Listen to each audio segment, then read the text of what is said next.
Et si c'était un robot qui pliait votre linge, qui faisait le ménage, qui faisait votre lit? Vous me direz, c'est de la science-fiction, c'est n'importe quoi. Eh bien pour nous peut-être, mais pour d'autres ailleurs sur la planète, pas tant que ça. C'est ce que nous explique cet article de Futura Science, qui nous dit en Chine, des robots entrent chez les particuliers. Ce qu'ils apprennent peut tout changer.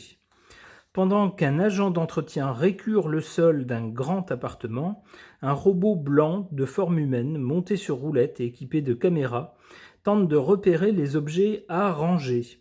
Il saisit un vêtement, le déplie, l'étale sur le canapé, puis le replie avec une lenteur appliquée. La tâche prend plusieurs minutes, le geste n'a rien de spectaculaire, mais c'est précisément ce qui intéresse les ingénieurs.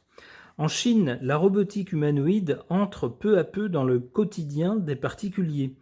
Après les robots capables de danser, de courir, de saluer une foule, l'enjeu se déplace maintenant vers des tâches beaucoup plus banales pour voir comment une machine peut réagir au désordre d'un foyer. Concrètement donc, un agent d'entretien humain intervient en binôme avec un robot sous la supervision d'un ingénieur. L'objectif n'est pas de remplacer totalement le personnel de ménage, mais d'initier progressivement la machine à une prestation réelle et utile. Les foyers chinois qui participent à ce test découvrent un robot capable d'observer son environnement, d'analyser les objets à proximité et de réaliser certaines tâches répétitives. Pour autant, si plier du linge ou ranger des chaussures sont des gestes simples à effectuer pour un être humain, ils sont redoutablement complexes pour une machine. Qui plus est, un appartement est un endroit potentiellement chaotique. Les meubles peuvent changer de place et certains objets peuvent traîner par terre de manière aléatoire. Pour l'intelligence artificielle embarquée, chaque logement devient un terrain d'apprentissage qui permet aux robots d'apprendre et de s'améliorer. D'ailleurs, c'est tout l'intérêt de cette expérimentation. Les robots humanoïdes disposent déjà de moteurs, de bras articulés, de pinces, de capteurs, mais pour devenir utiles au quotidien, ils doivent pouvoir s'adapter à des situations imprévisibles et effectuer des gestes complexes. Alors, il n'y a pas qu'en Chine que ça se passe. On nous dit un peu plus loin dans l'article qu'à Béziers, en France, un robot humanoïde chinois prépare déjà ses futures missions sur le terrain. Pour la Chine, l'enjeu est double. D'un côté, ces nouvelles machines intelligentes peuvent stimuler l'économie en créant de la valeur ajoutée dans les métiers du nettoyage, de l'aide au domicile, de la livraison ou même de l'accueil. De l'autre, elles permettent de faire progresser l'innovation en développant des solutions à la croisée de l'intelligence artificielle, des capteurs, des batteries, de la mécanique de précision et du logiciel. Alors plus prosaïquement, est-ce que dans les années à venir, on a des chances ou des risques de voir ce genre de robots ménagers, on va le dire comme ça, exister dans nos contrées d'Europe de l'Ouest? Je ne sais pas. J'interroge à ce sujet mon tarot.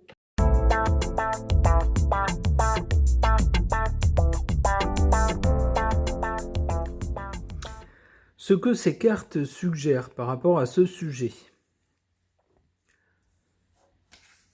Dans le passé ou à l'origine de la situation actuelle, on a cette carte du chariot qui nous parle d'un bond en avant et de faire vraiment progresser les choses.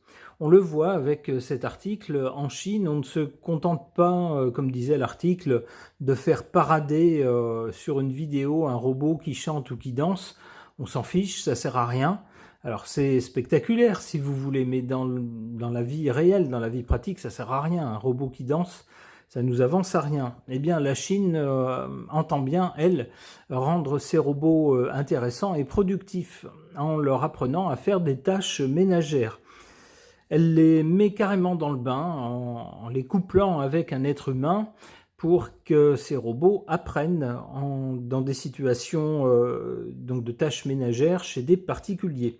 On entend bien faire progresser les choses, on bouscule un peu les choses. Ailleurs dans le monde, on en est au stade de la recherche. Comment est-ce qu'un robot peut lever la patte, monter un escalier, etc. Eh bien, en Chine, on est déjà au stade d'après. Pour le présent, on a cette carte de l'amoureux qui représente une hésitation devant un choix à faire. Peut-être se pose-t-on déjà la question, est-ce que c'est bien de mettre des robots qui vont faire le travail de certains êtres humains? Alors évidemment, ça peut soulager de certaines tâches, en particulier des tâches pénibles ou difficiles. De ce point de vue-là, c'est bien. D'un autre côté, est-ce qu'on ne va pas vers une société où l'être humain ne saura plus faire grand-chose? Alors il aura une chouette vie puisque finalement il aura plus de temps à consacrer soit à des loisirs, soit à un travail qui l'intéressera, et puis délaissera les tâches ménagères à des robots. Mais est-ce qu'on ne risque pas au bout d'un moment de ne plus savoir les faire? Et puis est-ce que c'est une bonne chose de voir les robots tout envahir même les habitations des gens? Comment est-ce que ces robots traitent les informations qu'ils captent? Où est-ce que ces informations sont stockées? Est-ce que c'est pas une façon également détournée ou sournoise d'épier ce qui se passe chez les gens? Bon, voilà, il y a des tas de questions qu'on peut se poser, d'où avec cette carte de l'amoureux des doutes, une hésitation. Du côté de l'avenir, avec cette carte de l'ermite, l'ermite nous parle d'un long chemin, un chemin difficile et puis surtout de beaucoup de temps. Donc on peut penser que même si en Chine, on en est à ce stade de l'expérimentation, eh bien pour voir ces robots envahir les habitations d'un peu tout le monde au quotidien, eh bien c'est pas pour demain matin. Il va encore falloir beaucoup de temps, c'est ce que suggère cette carte.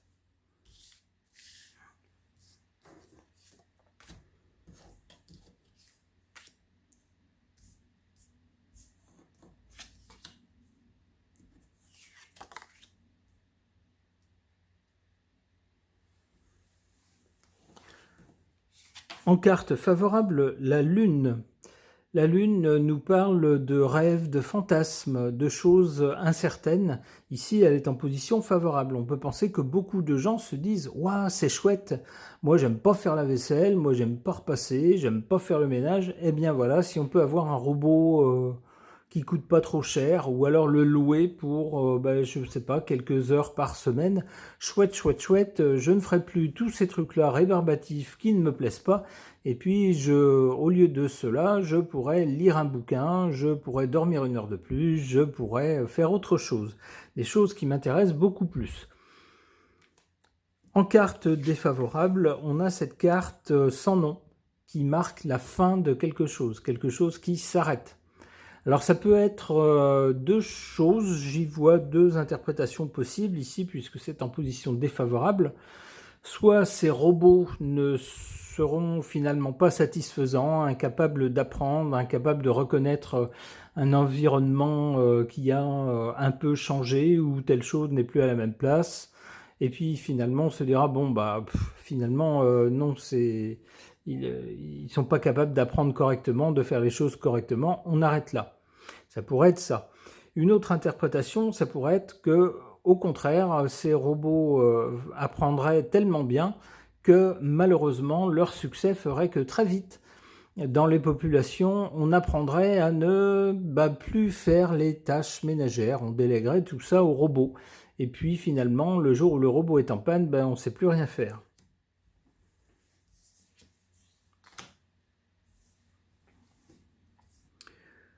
Alors, du côté de l'avenir, on a donc l'ermite qui nous parle de temps et de difficultés, d'un long chemin.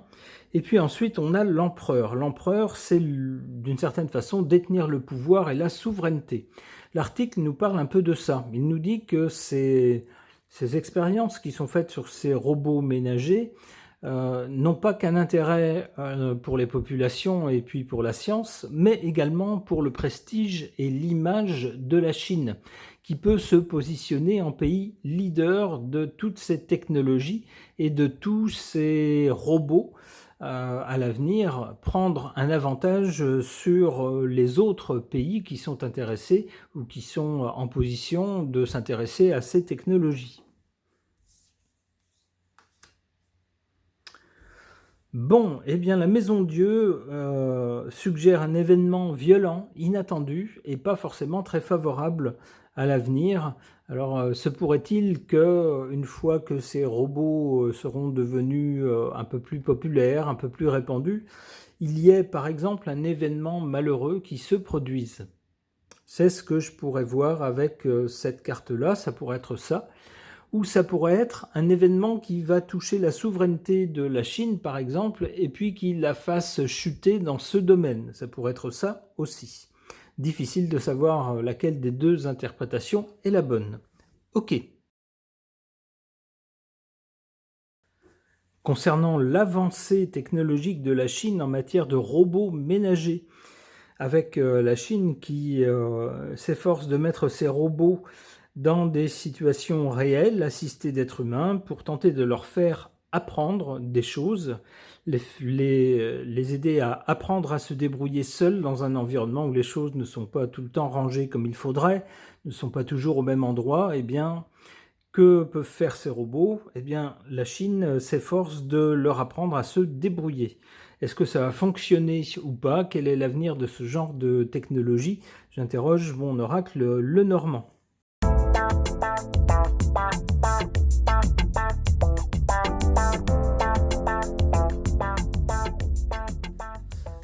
Alors, dans ce tirage-là, la faux arrive aussi, mais plutôt du côté de l'origine de la situation actuelle. On peut situer chronologiquement cette faux au moment où la Chine a commencé à développer ses robots domestiques. Alors, ils ne sont pas encore complètement au point et opérationnels, puisque on nous dit qu'ils sont encore testés en situation chez des particuliers pour qu'ils apprennent, pour que l'intelligence artificielle à laquelle ils sont reliés apprenne des situations et sache comment se débrouiller.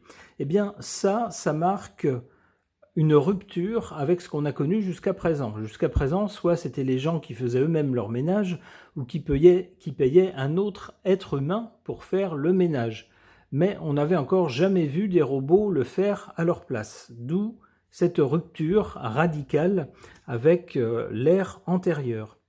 Alors pour le présent, avec le soleil, évidemment, les annonces comme celles qu'on a vues avec l'article que je vous ai présenté sont tout bénef pour la Chine. Ça montre la Chine vraiment comme un pays très en pointe, très avancé dans les technologies modernes et puis qui s'efforce de tester les choses pour pouvoir en tirer un avantage pratique, pour pouvoir proposer les choses aux consommateurs après les avoir testées. Donc on voit vraiment un pays très en pointe dans le domaine de cette technologie. Mais du côté de l'avenir, on n'a pas la même chanson. Avec cette carte ici des souris, qu'est-ce qu'elles font ces souris? C'est pas un grand malheur, mais c'est des souris qui vont manger le grain qui est stocké et qui vont donc le gâter. Il se pourrait donc finalement que, au-delà des belles annonces qu'on nous fait dans ces articles, tout est beau, tout a l'air merveilleux, les robots apprennent, demain ils sauront tout faire. C'est pas ce que nous dit cette carte. Cette carte peut laisser supposer soit qu'il y aura des déconvenus, soit qu'on se rendra compte que jamais un robot n'aura les mêmes aptitudes qu'un être humain pour prendre certaines décisions, pour se repérer dans un environnement qui change par exemple, et puis faire les choses adéquates.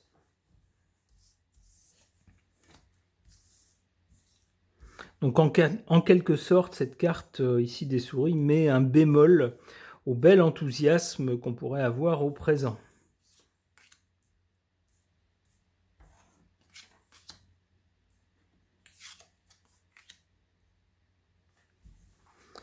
En carte favorable au présent, on a ce bouquet, comme si c'était un cadeau. En effet, pour certaines personnes qui peut-être gagnent bien leur vie, mais n'ont pas beaucoup de temps pour eux, ou peut-être ont des soucis de santé, que sais-je, ces personnes doivent se dire « Ah ben, ces robots, ça serait vraiment un cadeau. Ça ferait parfaitement mon affaire. Chouette, c'est tout à fait ce qu'il me faut. Je vais suivre ça de près. » Alors on peut penser que ces robots, voilà, c'est une annonce plutôt sympathique, pour une fois qu'on ne nous annonce pas de nouvelles armes meurtrières, mais plutôt quelque chose qui peut nous servir dans le quotidien, c'est très positif. Cela dit, en carte défavorable, on a ces nuages qui s'amoncellent à l'horizon. Alors ça pourrait être des nuages concernant l'être humain, un être humain qui, plus il avance dans son évolution, plus il est feignant, moins il veut en faire au niveau physique. Alors peut-être aussi parce que ses capacités physiques diminuent. Ça fait partie de l'évolution des êtres humains. On voit l'évolution dans le temps. Le physique se modifie, alors bien sûr pas en l'espace de 10 ans ou de 20 ans, mais sur des millions d'années, on voit que les espèces évoluent.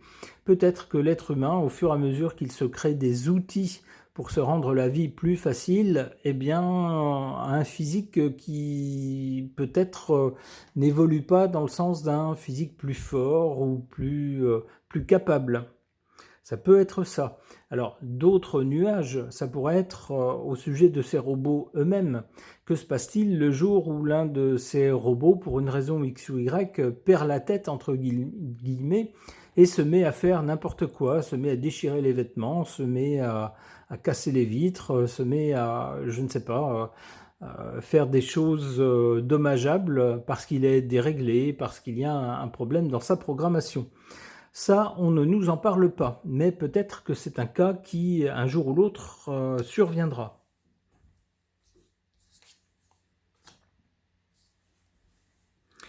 Du côté de l'avenir, donc même si les résultats apparemment seront un peu décevants, un peu en deçà de ce qu'on espère avec les souris, eh bien avec cette carte du bateau, on peut penser que ces robots ménagers intéresseront d'autres pays, ailleurs. C'est ce que suggère ce bateau qui nous parle de voyage, d'aller ailleurs, de se rendre ailleurs. On a quand même ce trèfle à 4 feuilles qui arrive ensuite. Alors peut-être que malgré des déboires dans un premier temps, ces robots connaîtront un certain avenir, ils trouveront leur place à l'avenir, alors peut-être pas chez tout le monde n'aura peut-être pas le moyen de s'en offrir, mais apparemment avec cette carte de la chance du trèfle à 4 feuilles, il semble qu'ils aient un avenir. Eh bien ma foi, si ça peut soulager certaines personnes de tâches ménagères qui leur sont pénibles, pourquoi pas? Ce tirage de cartes est maintenant terminé, merci de l'avoir suivi.